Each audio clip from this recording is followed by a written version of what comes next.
Béni soit Dieu. Si c'est fort, vous baissez le micro. Vous savez, vous connaissez ma manière de frère, pas besoin de me présenter ce soir. Et comme disait mon frère Abraham, mon frère les Romains, les serviteurs de Dieu, chantons une onction particulière. Chantons que Dieu veut bénir. Chantons que Dieu a déjà béni. Dès que vous passez là derrière, il a dit la chair de poule, Bilal, vous la voyez de là. C'est pas méchant, ça, c'est rien. Il faut que le corps réagisse devant sa présence. Et ce soir, si tu es le corps de Christ, tu vas sentir ses compassions se manifester. Et si encore tu ne fais pas partie du corps de Christ, je le dis sans fausse humilité. Excusez-moi les ministères, je dirai une fois pour toutes, il y en a marre de dire des noms. Je ne veux même pas me présenter, je ne veux pas parler de moi ce soir. Il y en a marre que les hommes fassent des réunions. Écoutez, un homme est maladroit, un homme est méchant, un homme est rancunier. Mais lorsqu'on laisse toute la place où on est là, lorsque l'homme s'écrase et qu'il laisse Dieu régner, alors c'est différent, la réunion prend une tournure différente. Et moi je voudrais dire au diable, avec tous mes frères et sœurs ce soir, la journée a été difficile, je ne savais pas si j'allais venir faire cette réunion. J'étais malade, la tête me tournait, je vous demande pardon, j'étais dans un état grippal, et j'étais pas bien, j'ai dit à mon étudiant, j'ai dit à mes frères et sœurs, j'ai dit je suis pas bien, je sais pas si Dieu va se servir de moi, mais qu'il fasse ce que lui il veut. Mais là je voudrais dire quelque chose, et je voudrais que l'Église dise amen à cela. Maintenant qu'on est venu ici et qu'on est réunis ensemble avec mes frères et sœurs et qu'on fait bloc contre les ténèbres, je voudrais dire à Satan et à ses démons qui sont cuits. Je le répète, ils sont cuits. Ils sont terrassés parce que Christ nous a donné l'autorité au-dessus de Satan, au-dessus de ses démons. Et je vais proclamer ensemble, je ne vais pas être long, 10 minutes, un quart d'heure, on va prier le Seigneur. Et pendant que je faisais cette réunion, je suis content devant Dieu, c'est vrai, de travailler avec mes frères pour la jeunesse, je suis content. Parce qu'ensemble, Dieu nous a donné la plus belle des missions, d'aller arracher les âmes du feu, de réconcilier les foyers que Satan a voulu détruire, d'arracher peut-être les pensées des captifs, de mettre à jour, alléluia, celui qui était dans l'abattement, dans la tristesse, peut-être celui. Il a eu peur de le témoigner, mon frère Rocher, c'est un fils de cousin Germain. Ça fait à peine un an et demi qu'il a donné sa vie à Dieu. Ça fait honte pour un gitan de dire je voulais mettre fin à ma vie. Vous avez vu, même en témoignant, j'ai dit sois libre, Rocher, dis-le. Mais c'est la vérité. Un jour ou l'autre, le péché nous pousse.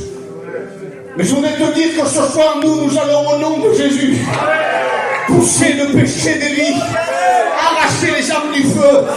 On va les faire passer de la mort à la vie. Est-ce que Guigui, tu serais pas un petit peu orgueilleux? Non. Moi, je peux rien pour toi, mais celui qui vient à moi peut tout. Il connaissait cette réunion, il la connaissait à l'avance pour toi. Et ce soir, ce qu'il veut, c'est t'arracher de là où tu te trouves. Il veut briser l'oppression qu'il y a dans ta vie, casser ce qu'il y a. Je viens rabattre les codes de Satan. Vous savez ce que Satan fait? Il veut diviser pour mieux régner.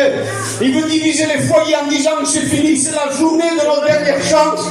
Eh bien, Dieu a mis un mot dans mon cœur, je l'ai montré aux serviteurs de là. Et j'ai mis une note importante. Quand Dieu me dit c'est important, c'est parce que le Saint-Esprit me le rappelle. Il m'a dit qu'il y a des foyers ici qui vivent le chaos, qui vivent peut-être leur dernière réunion, qui voulaient peut-être se séparer, peut-être mettre des enfants dans la misère, parce qu'aujourd'hui, ta décision à toi va mettre dans le péril tes enfants plus tard. Tu sais qu'un enfant, lorsqu'il vit dans le péché, dans un foyer où ça fait mal, il est gravé pour toute sa vie. Je me laisse conduire par Dieu. J'ai perdu un père et une mère il n'y a pas longtemps. Et j'ai mon frère dans la chair qui est là. Je voudrais attrister personne. Mais j'ai été témoin d'un père qui s'alcoolisait avec un fusil à pompe tendu sur la tête à ma mère. Et j'étais un des garçons aînés quand je voyais mon jeune frère, lève ta main Michel, qui partait sur la route nationale pendant 1 kilomètre ou 2 dans le noir, 8 ou 10 ans, en train de courir les voitures qui le croisaient pour aller au secours de notre famille, pour dire venez nous aider. On n'y arrive plus. Tu crois que je suis en train de jouer avec les sentiments? Un gitan ne parle pas de ceux qui ont parti, mais par la grâce de Dieu, le péché a été aboli dans mon foyer. Mon père et ma mère sont partis de la patrie céleste. Et si je ferme mes yeux sur la terre, je vais ouvrir les yeux. C'est la deuxième fois que Dieu te parle, afin qu'on puisse retrouver ceux qui nous ont devancés. Alors je voudrais te dire à toi qui voulais te séparer dans ton foyer, je pourrais maintenant te faire lever ta main et te dire viens ici, on va prier pour toi. Mais je ne voudrais pas rentrer dans ton intimité, on va le faire après. Et te dire que tu as déjà réconcilié ce que Satan voulait détruire. Il y a un moyen que tu as pris ce soir, c'est lequel? C'est le moyen du sang de Jésus-Christ. Le triomphe à travers le sang est venu pour réconcilier les âmes, pour redonner de l'espoir à l'abattu, une maison à celui qui est sans asile, pour libérer l'opprimé, rendre libre celui qui est captif. Nous proclamons dans le nom de Jésus que toute captivité échappe aux mains de Satan, que les verrous les plus chers et les plus forts sont brisés. Mais Guigui, comment tu peux te permettre de dire ça? Je suis témoin de l'action du sang de Jésus dans ma vie. Lorsque son sang touche une vie, il la bouleverse, il la transforme, il la rend libre. Il n'y a rien que Dieu puisse pas faire. Écoutez, on va cesser, je vais essayer de rentrer dans le message, Vidal. Il dit la parole que nous étions tous pécheurs. Toi, Guigui, toi, Abraham, toi, Romain, vous les serviteurs, les candidats, les anciens. La Bible nous dit que nous étions tous pécheurs et privés de la gloire de Dieu. Mais comment on peut annoncer l'évangile alors? Parce que c'est par grâce. Et c'est rempli de l'esprit que des hommes ont parlé de la part de Dieu. Je voudrais, alléluia, te dire que nous étions tous privés. Et il va continuer, la Bible, elle va dire que sans effusion de sang, il n'y avait pas de pardon de péché. Comment tu dis? Ouvre bien tes oreilles. Sans effusion de sang, il n'y avait pas de pardon de péché. Alors Dieu a voulu faire alliance avec l'homme. Je vais vous faire court, vous savez, avec Noé, le peuple, le monde s'est corrompu, alors il a fait périr par les eaux. Et puis Dieu s'est repenti. Lorsque vous verrez un arc-en-ciel se lever, il a dit, je ferai alliance avec mon peuple, et je lèverai un arc pour que plus jamais je puisse faire périr le peuple par les eaux. Mais cette alliance n'a pas tenu. Noé reconstruit un monde. Et après il y a Moïse avec les tables de la loi. Vous savez tout cela. L'alliance n'a pas tenu non plus. Pendant que lui il était avec Dieu, le peuple était en train de se corrompre. Sans effusion de sang, il n'y avait pas de pardon de péché. Il a fallu que Dieu se procure un moyen. Et je voudrais te dire le plus grand et le plus beau de tous les moyens. Alléluia, merci Seigneur. Peut-être tu l'as entendu des centaines de fois, mais sans la grâce de Dieu. Quel est ce moyen? La Bible va dire dans Jean 3,16 que Dieu t'a tant aimé. C'est ce que tu attends ce soir. Dieu a tant aimé. Et qui est venu dans l'Est nous dire ça? Dieu a tant aimé l'homme. Dieu a tant aimé la femme. Il a donné son Fils unique sur une croix. Afin que celui qui croit en lui ce soir ne périsse pas, mais qu'il ait la vie éternelle au nom de Jésus. Il a fallu l'acte du sang. Il a fallu qu'il se procure le plus grand des moyens. La Bible dit qu'il a plu à Dieu. Tu entends ce que je te dis? Qui c'est qui est papa ici? Qui lève ses mains, quoi? Qui donnerait son enfant pour n'importe qui d'ici? Personne. Même moi qui vous prêche, je ne le ferai pas. Il dit qu'il a plu à Dieu de voir son fils brisé par la douleur et la souffrance. Il y en a qui croient que ça serait peut-être un Dieu bien méchant ou un Dieu barbare. Pas du tout. C'est que derrière ça, lui, il a déployé le moyen. Que la Bible va dire sans effusion de sang, il n'y avait pas de pardon de péché. Alors il va prendre son fils, il va le clouer sur une croix. Et à travers lui, alléluia, il se rappelle de ta douleur ce soir. Il se rappelle peut-être de ton oppression, il se rappelle de ton amertume. Et Jérémie 1, verset 5, regarde ce qu'il dit. Il dit, avant que je t'eusse formé dans le ventre de ta mère, je te connaissais déjà. Dieu te connaît ce soir. Et Dieu veut te faire grâce ce soir. Veut que tu passes du joug étranger sous son joug à lui. La Bible dit qu'il a, alléluia, son joug est léger et son fardeau est doux. Son nom est Jésus-Christ. Il a besoin de rien faire, c'est par le moyen de son sang. Il faut que tu entendes cette parole ce soir et que tu la repasses dans ton cœur. C'est par le moyen de son sang que je voudrais te parler ce soir de la chose la plus importante de ta vie, celle qui peut tout changer, celle qui peut tout bouleverser, celle qui peut faire de toi un chrétien, oui, un chrétien. Cette réunion n'aurait aucun sens à part, mon frère. Si seulement on serait réunis, on entendrait des beaux chants et on crierait le Seigneur, on parlerait en langue et on ressort chez nous comme on est rentré. Ça ça servirait à rien. C'est quoi la plus belle réunion? La Bible va dire heureux l'homme à qui le péché lui est pardonné. Heureux l'homme à qui ses fautes et ses transgressions ont été effacées. Il dit comment il faut faire? C'est difficile, je me drogue, je fais un travail illégal, j'y arrive plus, je fume, je bois, je sors, je vole. Qu'est-ce qu'il faut que je fasse? Sans effusion de sang, il n'y avait pas de pardon de péché. Pas de pardon de péché, pas de vie éternelle, pas de salut, pas de paix, pas de joie. Et alors Dieu a donné son Fils qu'à travers son sang, il s'est servi du meilleur des moyens. Pour qu'à travers le moyen du sang de Jésus, tu puisses te sauver ce soir. J'ai marqué un thème, et dans le thème, comment il est beau, Église de Dieu. La puissance dans le sang de Jésus. Comment tu dis, Guigui, le thème? La puissance dans le sang de Jésus. Je voudrais te dire ce soir que Dieu a déployé le plus grand des moyens pour te sauver à toi. C'est lequel? Le sang de Jésus, son Fils sur une croix. Éphésiens 1, verset 7 va dire en lui. En qui? En lui. C'est pas au serviteur de Dieu alors? C'est pas à la réunion de jeunesse alors? Non, la Bible dit dans Éphésiens 1, verset 7, en lui, nous avons la rédemption par son sang. Le pardon de nos péchés selon la richesse de sa gloire. Alléluia. Et ici, le mot rédemption veut dire racheter, payer un prix pour rendre libre. La Bible va dire que si le Fils de Dieu vous affranchit, vous serez réellement libre. Ça y est, à travers le moyen de rédemption que Dieu s'est choisi, le moyen du sang, il est venu séparer le péché du pécheur. Il est venu ôter le péché de l'homme. Comment? À travers le sang de Jésus. En donnant, alléluia, accès à sa présence. Parce que Dieu, la Bible va dire, alléluia, que le sang de Jésus est tellement puissant, écoute bien cela, qu'aucun péché n'est trop lourd pour lui. Aucune faute n'est irréversible. Et troisièmement, le sang parle plus fort que la condamnation. Comment tu dis, Guigui? Je te le répète, aucun péché n'est trop lourd pour lui. Deuxièmement, j'ai marqué, aucune faute n'est irréversible. Écoutez, lorsqu'un homme commet une faute, surtout nous, le gitan, on est numéro 1 pour l'y rappeler. Avec tout le respect que je vous dois, même si je mourirai, vous me le rappellerez encore. Il est mort, mais il avait fait telle et telle chose. Dieu, c'est pas comme ça, lui. Lorsqu'on la contacte à travers le sang de Jésus-Christ, la Bible dit, alléluia, que son sang parle plus fort que la condamnation. Pas seulement que de la condamnation de l'homme, mais aussi de la condamnation du diable.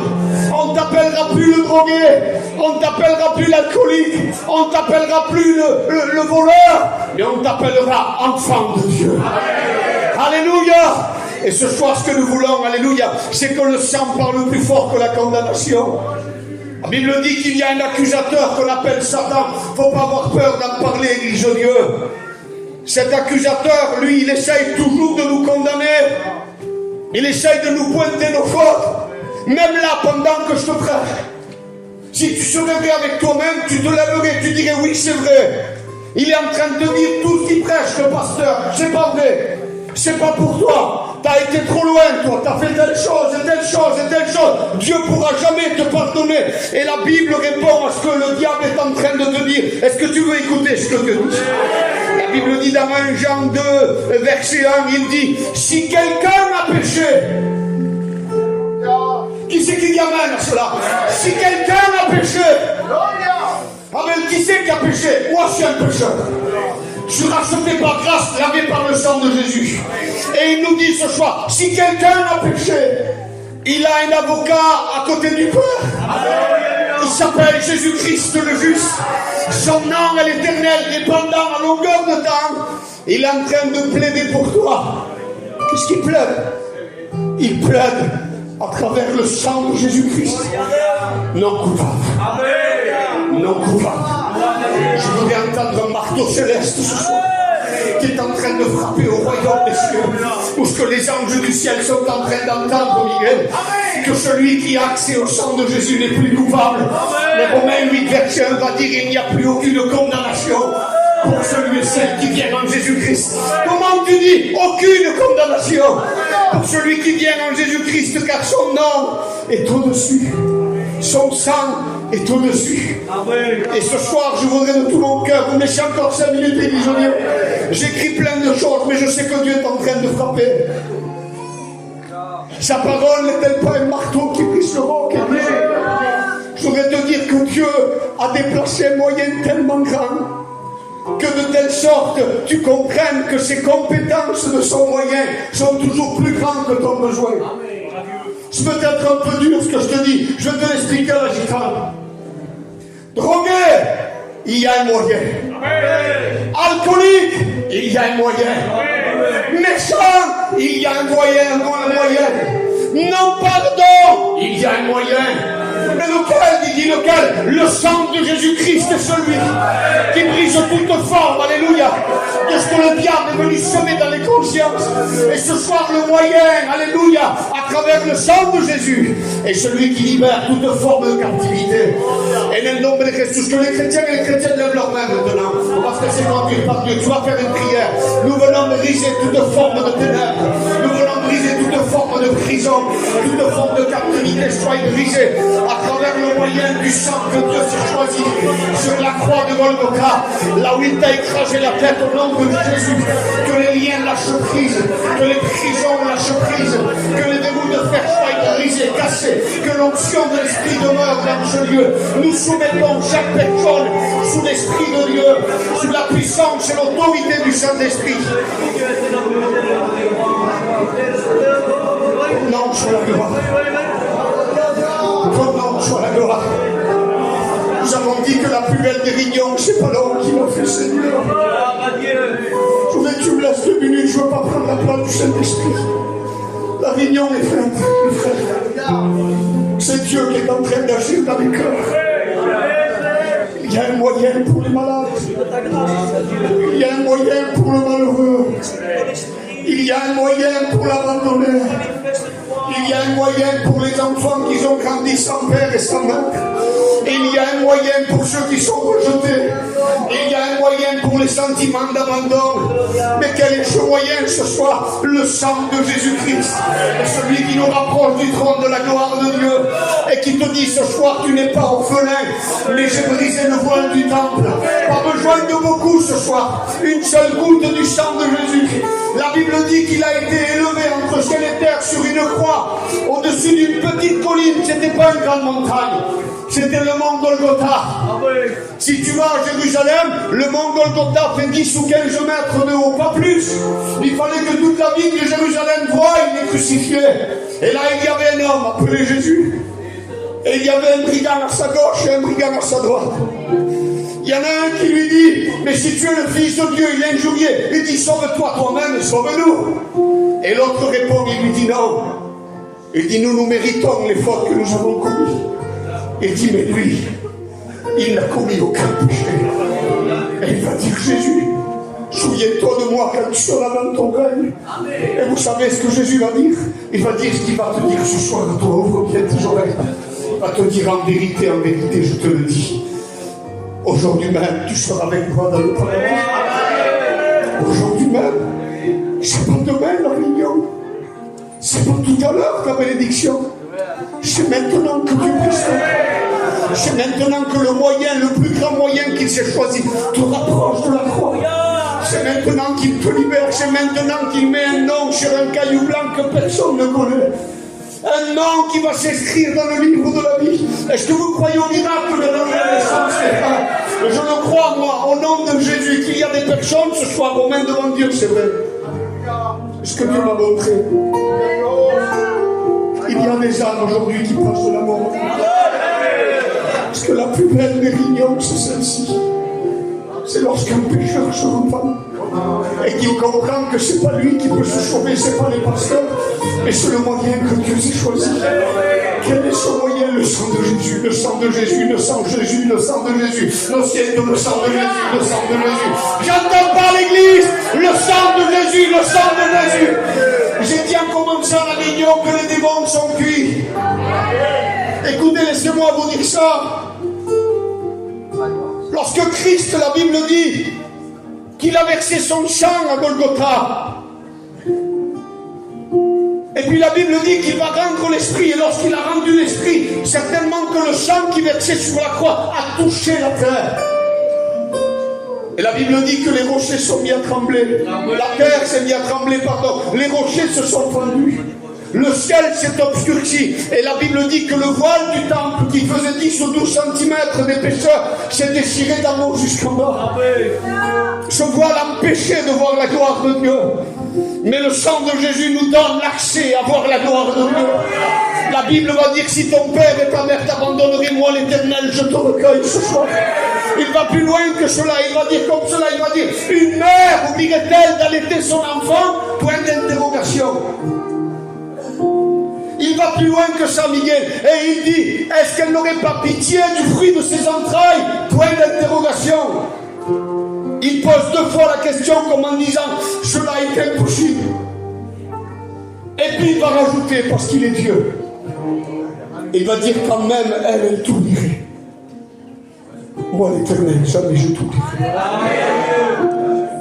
Je vais dire que le sang de Jésus, au foyer qui voulait se séparer, vient reconstruire ce que le diable a voulu détruire. Le chaos qu'il y a dans le foyer, là ce soir, il y a un foyer qui vit dans le chaos. Je l'ai marqué là, c'est écrit noir sur blanc, et j'ai mis ici, note importante, tu viendras le lire si tu le veux. De te dire qu'une goutte du sang va réconcilier ton foyer ce soir. Pas besoin de plus que ça, on courbe nos fronts et on prie le Seigneur. Je voudrais que l'armée de Dieu qui est venue avec moi se lève de la place. Je voudrais